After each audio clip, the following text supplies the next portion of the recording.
दोस्तों, पिछली दो वीडियोस में आपने बड़े मज़ेदार ढंग से जाना कि राज्यसभा अगर चाहे तो पार्लियामेंट को एम्पावर कर सकती है कि स्टेट लिस्ट के कुछ सब्जेक्ट्स के ऊपर राष्ट्रहित या इंटरनेशनल ट्रीटीज़ की जो मैंडेट है उसको निभाने के लिए वो कानून बना सकती है। लेकिन अगर मैं एक सवाल आपसे पूछूं कि स्टेट लिस्ट के इम्पॉर्टेंट सब्जेक्ट्स जैसे कि पुलिस एंड पब्लिक ऑर्डर, क्या इन विषयों पे भी पार्लियामेंट कानून बना सकती है? तो इसका आंसर है जी हाँ। और ऐसा हुआ था 1962 की इंडो चाइना वॉर के दौरान। उस समय नेशनल सिक्योरिटी को ध्यान में रखते हुए पूरे देश में पीस एंड स्टेबिलिटी को मेंटेन करने के लिए पार्लियामेंट ने आर्टिकल 250 के तहत स्पेशली राज्यसभा ने बनाया, पार्लियामेंट को एम्पावर किया आर्टिकल 250 के तहत कि वो कानून बना सके और पूरे देश में स्थिरता ला सके। और ये कॉन्टिन्यूटी चली 1968 तक, जब 1965 में इंडो पाक वॉर भी हुई। सो दोस्तों, ऐसे ही मज़ेदार ढंग से हम पढ़ेंगे प्रीवियस ईयर क्वेश्चंस। बने रहिए वीडियो में अंत तक। नमस्कार दोस्तों, मैं आपका स्वागत करता हूं आपके अपने YouTube channel study with Hemant पर। मैं जल्दी से बताऊं कि अब तक 106 वीडियोज़ आ चुकी हैं कंसिस्टेंसी के साथ, बिना ब्रेक के पिछले 106 दिनों में। तो जल्दी से इस बढ़ती हुई यात्रा का हिस्सा बने, चैनल को सब्सक्राइब करें, लाइक शेयर कमेंट ज़रूर करें, आगे बढ़ने में थोड़ा सहयोग करें। अब जल्दी से चलते हैं हमारे उस प्रीवियस ईयर क्वेश्चन के होमवर्क क्वेश्चन पे जो मैंने लास्ट वीडियो में छोड़ा था आपको। और जो दोस्त नए हैं मैं उन्हें जल्दी से बताऊं कि इस वीडियो का पार्ट 1 ज़रूर देखें ताकि आप कॉन्सेप्ट्स को समझ सकें। सिर्फ 15 से 20 मिनट में मैंने क्रिस्टल क्लैरिटी के साथ जो एग्ज़ाम के लिए एग्जैक्ट इंपॉर्टेंट है, टू द पॉइंट मैंने एक्सप्लेन किया है। उसके बाद ये सारे क्वेश्चंस को आप खुद आंसर कर पाएंगे और फिर अपना स्कोर ज़रूर शेयर करें कि आप कितना स्कोर ले पाए। फिर आप उसे देखेंगे, अपना कॉन्फिडेंस बूस्टअप होता हुआ। अब जल्दी से चलते हैं क्वेश्चन नंबर 39 जो हमारा होमवर्क क्वेश्चन था। X officio chairman of the Rajya Sabha is, x officio chairman Rajya Sabha के कौन थे? मतलब बेसिकली आपको अच्छे से पता है, ये हम मल्टीपल टाइम्स पढ़ चुके हैं। एक्स ऑफिशियो चेयरमैन हमेशा वाइस प्रेसिडेंट होते हैं, तो इसके लिए कुछ लंबी चौड़ी कहानी की ज़रूरत नहीं है। जो भी वाइस प्रेसिडेंट होगा वो ऑटोमेटिकली चेयरमैन बन जाएगा। ये है मीनिंग एक्स ऑफिशियो वर्ड का। Question number 40 and first one of our this session, which one of the following house is presided over by the non member? कोई भी ऐसा नॉन मेंबर जिसके द्वारा हाउस को प्रिसाइड किया जाता है, अध्यक्षता की जाती है। हमें अच्छे से पता है राज्यसभा की हम बात कर रहे हैं, क्योंकि वाइस प्रेसिडेंट राज्यसभा के मेंबर नहीं होते। फटाफट रिवाइज करवा दूं कि जो डेप्यूटी स्पीकर हैं वो मेंबर्स में से ही बनाए जाते हैं, तो डेप्यूटी स्पीकर मेंबर होते हैं। वाइस प्रेसिडेंट मतलब जो चेयरमैन है वो मेंबर नहीं होते। So answer is C on your screen. Question number 41, which one of the following is chairman of the Rajya Sabha? Rajya Sabha के chairman, repeated question, vice president of India. UP PCS 1990 और 1993 दो बार ही आया हुआ question. Question number 42, chairman of the Rajya Sabha. और जल्दी से ये भी बता दूं कि हम जल्दी वीडियो के बीच में वो भी आपको बताऊंगा, पूरी लिस्ट प्रोवाइड करूंगा। एट प्रेजेंट कितनी सीट्स हैं, मेरे बताने से पहले अगर आप कमेंट में लिख सकें, आपको पता है तो जल्दी से शेयर करें कि ऑलरेडी आपके पास इंफॉर्मेशन। एट प्रेजेंट राज्यसभा की कितनी सीट्स हैं? मैक्सिमम सीट्स हैं 250, उनमें से एट प्रेजेंट कितनी सीट्स हैं राज्यसभा में। और आपकी राज्य की एक एक सीट बताऊंगा कि आपकी स्टेट में कितनी सीट्स आती हैं, वो पूरा चार्ट प्रोवाइड करूंगा आपको। क्वेश्चन नंबर 42, चेयरमैन राज्यसभा के, again repeated question, A vice president of India. Question number 43, president chairman of the Rajya Sabha. ये इंटरेस्टिंग क्वेश्चन, वीडियो बन रही है, आप लगा लीजिए। दैट इज 28 फरवरी 2026, 28 फरवरी 2026। तो इस स्टेटस पे जो वाइस प्रेसिडेंट हैं दैट इज सीपी राधाकृष्णन, हमारे जो वाइस प्रेसिडेंट हैं। सीपी राधाकृष्णन की वाइस प्रेसिडेंट के चैप्टर्स में मैंने इनके बारे में पूरी डिटेल में बताया कि कैसे इन्होंने सबसे लंबी रथ यात्रा की तमिलनाडु के अंदर, और उसको ज़रूर देखें, बड़े मज़ेदार ढंग से आपको सब एक्सप्लेन किया है। सो वाइस प्रेसिडेंट जैसा कि बताया एक्स ऑफिशियो चेयरमैन होते हैं। एट प्रेजेंट जो सीपी राधाकृष्णन इज़ द आपका ex officio chairman of the Rajya Sabha. Question number 44, consider the following statements with respect to the qualification to become the member of the Rajya Sabha and select the correct answer from the code given below. ये statements दी हैं राज्यसभा की qualifications के बारे में। अगर राज्यसभा का member बनना है तो क्या क्वालिफिकेशन चाहिए, बताइए इनमें से क्या सही है? A should be at least 30 years age, 30 साल की उम्र होनी चाहिए। And next is 2 number statement, should be registered as voter on the list of voters in the state from which candidate is to be elected. मतलब जिस state से candidate elect होना चाहता है उस स्टेट की वोटर लिस्ट में उनका नाम होना चाहिए। क्या ये सही है? 3, should not hold office of profit under the state. कि कोई भी लाभ का पद उनके पास नहीं होना चाहिए अंडर द स्टेट। 3 ऑप्शंस थी, ये 4 ऑप्शंस थी आपकी स्क्रीन पे। 1 and 2 are correct, 1 and 3 are correct, 2 and 3 are correct, D 1, 2, 3 are correct. MPPC 2008 का question and answer is B. अब मेंशन स्टेटमेंट है 1 and 3 are correct but statement 2 is wrong. क्यों गलत है भाई? प्रायर टू 6 अप्रैल 2003, 6 अप्रैल 2003 से पहले ये नेसेसरी था कि राज्यसभा का कोई भी कैंडिडेट उसको एनरोल होना चाहिए वोट लिस्ट में जिस भी स्टेट से वो खड़ा होना चाहता है, इलेक्टेड होना चाहता है। बट बाद में 2003 में अमेंडमेंट आई और इस अमेंडमेंट किस में आई थी? RPA, representation of people act 2003। इस अमेंडमेंट के द्वारा ये जो पॉइंट था इसकी नेसेसिटी खत्म कर दी गई। So I hope I am very much clear. आगे चलते हैं क्वेश्चन नंबर 45 पे। The minimum age required to be a candidate for the council of seats. Minimum age कितनी चाहिए राज्यसभा का मेंबर बनने के लिए? ये हमने ऑलरेडी कर लिया है and answer is B 30 years. Next is question number 46। What is the fix strength of the Rajya Sabha? Rajya Sabha की फिक्स स्ट्रेंथ क्या है? A 220, B 230, C 210, D 250। Fix strength तो है 250। करंट कितनी है? That is 245। ठीक है, ये आर्टिकल 80 के अंडर दिया गया है कि कंपोजिशन क्या होगी काउंसिल ऑफ स्टेट्स की। According to this article there shall be 12 members nominated by the parliament, कि पार्लियामेंट में 12 मेंबर नॉमिनेटेड हों राष्ट्रपति के द्वारा। नॉट मोर देन 238 रिप्रेजेंटेटिव्स, ये मैक्सिमम सीट्स हैं, इससे कम हो सकती हैं, वो चलेगा। 238 जो रिप्रेजेंटेटिव्स हैं of the states union territories. Total strength 250। At present strength है 245 और जिसमें से 225 हैं representatives from the state legislature, state legislative assemblies and 8 from the UTs, union territories केंद्र शासित प्रदेश, उनकी असेंबलीज में, उनकी विधानसभा में। 3 सीट आती हैं दिल्ली से, 1 पुडुचेरी, 4 जम्मू कश्मीर से। याद रहेगा 3, 1, 4। यहाँ 1, 4, 3 कर सकते हैं। एक इसको आशिकों की भाषा में बोलते हैं आई लव यू, तो यहाँ से बोल लीजिए पुडुचेरी, दैट इज़ 1। देन आ गया Jammu Kashmir 4, D 3, Delhi and rest 12 are nominated by the president, 12 राष्ट्रपति के द्वारा नामित। Question number 47 on your screen. What will follow if the money bill is substantially amended by the Rajya Sabha? क्या फॉलो करेगा अगर मनी बिल सब्सटेंशियली अमेंड किया जाए राज्यसभा के द्वारा? ए, लोकसभा में still proceed with the bill accepting, मतलब अगर राज्यसभा के पास मनी बिल पहुंचा और उन्होंने अमेंड किया सब्सटेंशियली, तो क्या इनमें से घटित होगा? आगे क्या फॉलो होगा?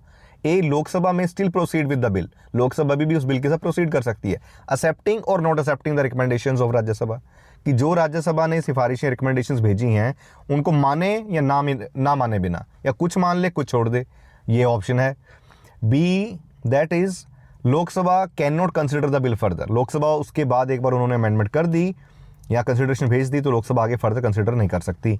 सी, Lok Sabha may send the bill to the Rajya Sabha for reconsideration, तो लोकसभा बिल को भेज सकती है राज्यसभा के पास दोबारा रिकंसिडरेशन के लिए। डी, प्रेसिडेंट में call joint sitting for passing the bill, joint sitting मैंने बताया था ये तब की जाती है जब कोई काम अटक जाए, दोनों हाउस अड़ गए हैं, काम नहीं बन रहा है, बिल पास नहीं हो रहा, एक्ट नहीं बन रहा, उस टाइम पे राष्ट्रपति चाहे तो समन कर सकते हैं दोनों हाउसेस को कि भाई एक ज्वाइंट सिटिंग होगी, इकट्ठे बैठते हैं और मसला सुलझाते हैं। आईएएस प्री 2013 का question. A is answer according to the article 109 clause 2, after money bill has been pass by the house of the people it shall be transmitted to the council of states, कि जब भी एक money bill जो पास किया जाए house of people के द्वारा, it shall be transmitted to the council of states, ये काउंसिल ऑफ स्टेट्स के पास भेजा जाए फॉर इट्स रिकमेंडेशन, उसकी सिफारिशों के लिए। And the council of state may return with in 14 days, उसको वापस कर सकती है अगर चाहे तो, ठीक है, अपनी रिकमेंडेशंस के साथ, with its receipts to the house of people which may either accept or reject all or any of the recommendation, या तो सारी की सारी एक्सेप्ट कर सकती है लोकसभा उनकी रिकमेंडेशंस को राज्यसभा की, या सारी रिजेक्ट कर सकती है, या कुछ मान सकती है कुछ रिजेक्ट कर सकती है, और फिर जब भेज दिया तो राज्यसभा के पास कोई ऑप्शन नहीं। उसके बाद question number 48 on your screen. Who among the following can participate in the deliberations of the Lok Sabha while being a member of Rajya Sabha? अच्छा, मजेदार क्वेश्चन है, एक ध्यान से देखें। हु अमंग द फॉलोइंग, इनमें से कौन पार्टिसिपेट कर सकता है? जो भी डेलिब्रेशंस हैं, मतलब जो भी डेलिब्रेशन इन द सेंस जो भी प्रोसीडिंग्स चल रही हैं, जो भी मसला चल रहा है लोकसभा में, जो भी बातचीत चल रही है, डिस्कशन चल रही है, while being a member of Rajya Sabha, member Rajya Sabha के हैं लेकिन लोकसभा की प्रोसीडिंग्स में डेलिब्रेशंस में भाग ले सकते हैं as a minister, member of the Rajya Sabha as a minister ले सकते हैं कि एज ए क्या ले सकते हैं? A nominated member of the Rajya Sabha who is expert in the field, कोई नॉमिनेटेड मेंबर हो भाई राज्यसभा का जो अपनी फील्ड में एक्सपर्ट है। B, deputy chairperson of the Rajya Sabha, क्या डेप्टी चेयरमैन जो है वो भाग ले सकते हैं? C, minister who is a member of Rajya Sabha, या कोई ऐसा मिनिस्टर जो मेंबर हो राज्यसभा का। D, leader of the house in the Rajya Sabha, जो राज्यसभा में लीडर हो हाउस का। E, none of the these. Chhattisgarh PC 2013 का क्वेश्चन, अच्छा क्वेश्चन था। C is the answer. Minister who is a member of the Rajya Sabha may participate in the deliberation of the Lok Sabha while being a member of Rajya Sabha.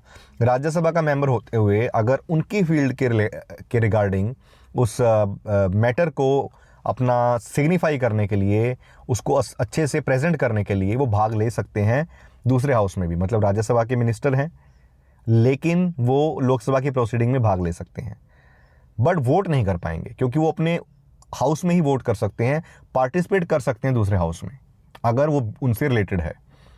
Question number 49 on your screen, which of the following are correct about the Rajya Sabha?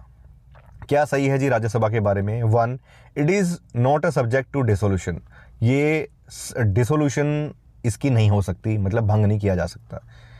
2, it has a term of the 5 years, 5 साल का कार्यकाल है। 3, 1/3 of its member retire every 2 years, 1/3 member जो हैं 1/3 members हैं हर 2 साल में retire कर जाते हैं। 4, its member shall not be less than 25 years of age, मतलब राज्यसभा का मेंबर बनने के लिए सिर्फ 25 साल की एज चाहिए। तो बताइए क्या सही है? जो अब तो पूरा चैप्टर फिनिश होने को है, स्टूडेंट्स को 100% पता होगा अच्छे से। ये 4 ऑप्शंस आपकी स्क्रीन पे 1, 2, 3, 2, 3, 4, C 1 and 3, D 2 and 4। UP PCS 2014 का question and C is the answer 1 and 3। So दोस्तों अब चलते हैं फटाफट आगे। ये आगे दिया हुआ है, ये हमने ऑलरेडी बहुत बार कर लिया है कि पार्लियामेंट में हर 2 साल में 1/3 मेंबर रिटायर होते हैं और टेन्योर हर एक मेंबर का होता है 6 साल। मिनिमम एज चाहिए मेंबर बनने के लिए 30 साल। So I think this much is sufficient. Question number 50 on your screen, consider the given are the 2 statements, 2 statements दी गई हैं जी आपके पास। ए असर्शन है council of state is not subject to dissolution, अभी हमने पढ़ा है, बिल्कुल सही है, काउंसिल ऑफ स्टेट जो है डिसॉल्व नहीं होती। रीज़न क्या दिया गया है? As nearly 1/3 of member retire on the expiration of every second year, हर दूसरा साल खत्म होने पे 1/3 मेंबर रिटायर हो जाते हैं, इसलिए ही डिसॉल्व नहीं होती, परमानेंट हाउस इसीलिए कहा जाता है। बिल्कुल सही है, A and R both are true, R is the correct explanation of A, यही इसका आंसर है। So let's move on without wasting time, A is the answer. Last question on your screen, the council of states has exclusive power in the relation to which of the following? Council of state के पास exclusive power है किस मसले के बारे में? A, to initiate proceedings for the removal of president, राष्ट्रपति को पद से हटाने के लिए उनकी प्रोसीडिंग्स को इनिशिएट कर सकते हैं, उस कार्यवाही को बढ़ा सकते हैं आगे। B, to initiate proceedings for the removal of जजेस of supreme court, supreme court के जजेस को पद से हटाने के लिए प्रोसीडिंग्स को इनिशिएट कर सकते हैं। C, to recommend creation of a new all India services, मान लीजिए एक स्टेट में से 2 स्टेट बन गए हैं, अब दूसरी स्टेट के लिए new all India service create करनी है, पीसीएस क्रिएट करनी है, तो क्या इसकी सिफारिश वो कर सकती है Rajya Sabha? D, none of the above. UPPC 2018 का question, C is the answer. ये एक्सक्लूसिव पावर जो है काउंसिल ऑफ स्टेट के पास आर्टिकल 249 के तहत दी गई है कि राष्ट्रहित हित के लिए अगर कोई भी ऐसा सब्जेक्ट है जो स्टेट लिस्ट में आता है तो राज्यसभा कानून बना सकती है। हमने डिटेल में पढ़ा था आई थिंक वीडियो नंबर 2 में, article 249। If a council of state has declared, video number 2 या 3 हो गया आई थिंक, और if the council of state has declared by the resolution supported by not less than 2/3 of its members present and voting. Revise करवा दूँ फटाफट, अगर council of state ने declare कर दिया रेजोल्यूशन और वो सपोर्ट किया गया उससे 2/3 of its member present and voting, उसका 2/3 member, and that is necessary or expedient in the national interest to do so, क्या उनको ऐसा करना जरूरी है राष्ट्रहित में, तो ऐसा किया जा सकता है। तो parliament may by law provide for the creation of 1 or more all India services common to the union and the states, union के लिए भी कॉमन हो, स्टेट्स के लिए भी ऐसी ऑल इंडिया सर्विसेज क्रिएट की जा सकती हैं। सो अब फटाफट चलते हैं उस लिस्ट के ऊपर जो मैंने आपसे प्रॉमिस किया था that I will provide you. ये है आपके सामने, ये पूरी का स्क्रीनशॉट पहले आप ले लें, रख सकते हैं अपने पास।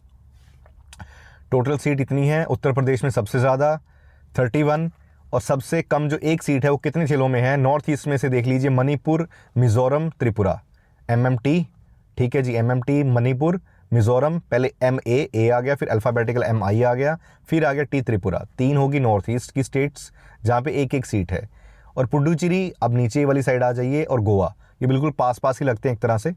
गोवा थोड़ा सा महाराष्ट्र के पास में आ गया और तमिलनाडु के साथ में पुडुचेरी आ गया, तो बिल्कुल छोटी सी जगह है, तो इसीलिए उनकी सिर्फ एक सीट है क्योंकि पॉपुलेशन कम है। ओ सॉरी भाई, ये कुछ स्टेट्स और हैं, इनको याद करें। नॉर्थ ईस्ट की इतनी एमसी ये याद कर ली, अरुणाचल प्रदेश, मेघालय, नागालैंड, सिक्किम।